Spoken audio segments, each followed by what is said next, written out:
Welcome to the Afterspin, opinions from thought leaders in our state. I want to ask Cash Michaels and Becki Gray. Last weekend, we moved our clocks forward in the annual ritual observing daylight savings time. Many are now questioning whether this springing ahead and falling back each year is really such a good idea. What do you think? Should we just have one time, and if so, should it be standard or savings time? Becki Gray. I don't know the answer to that. We see this gnashing of teeth and, complaining and everything, twice a year when we do this. I think everybody should just take a nap and then start over and get on to the things that North Carolinians really care about, which is who wins the ACC tournament. Let's just be honest. Yeah, there's the problem, though. Taking a nap.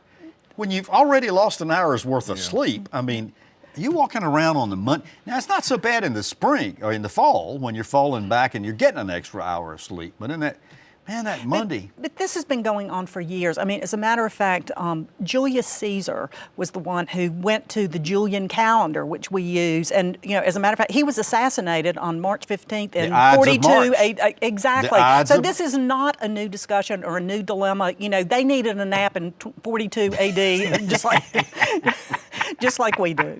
Cash Michaels, is there anything we haven't covered here? This has been a wild one. There's no question about it, this show. I remember when I was a kid in grammar school, and President Nixon had declared a daylight savings time to save fuel, if I'm not mistaken. I still forget how that worked, but nonetheless, that's what happened. Today, people don't see the reason for it other than we've just always done it. I put this question on Facebook, as a matter of fact, because I want to get other people's opinion. And half the people say, no, they like standard time. The other half say they like daylight savings time, save it as it is, keep it as it is. And then there are other folks, most of the folks said, I wish you'd just stop changing it. Just put one of them there. Put one up and just leave it. Well, you talked about this has been the custom, the law in America for many years. There are states who do not do this. Right. They stay on one time zone, like Indiana, all the time. But truthfully, going back to the earliest times, maybe not to your friend Julius, but going back to the earlier times, we were an agrarian society. You woke up when it turned light.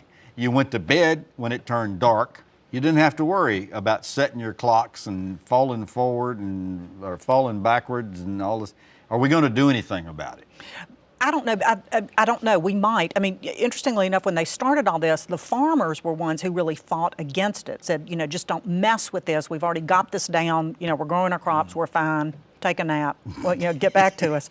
You're big on naps. One of the worst ideas, I think, though, is to let, and I believe in more local control and more local government is better, decisions closer to the people. But I think it's a terrible idea to let different states do it different ways, and then you've got the time zones in between. I mean, when do you call California if you're going to start this kind of thing? So I think for commerce and other areas, I think that's a bad idea. That's always a problem. But there is discussion about whether we should get rid of it. And Cash, to your Facebook poll that you took, just pick one and go with it. It's not a bad idea. Doesn't make any difference to you which. I think ultimately the answer is going to be which one costs us less money. Right. We did it back in the 70s because of oil in particular, trying to save oil per President Nixon. So someone's going to, get out a calculator and decide whether or not they should A, spend more money because we've extended hours, or B, if we should take a nap. I'm voting for B. Naps are always good. Well, thanks for watching the Afterspin. We'll have more video all during the week on ncspin.com.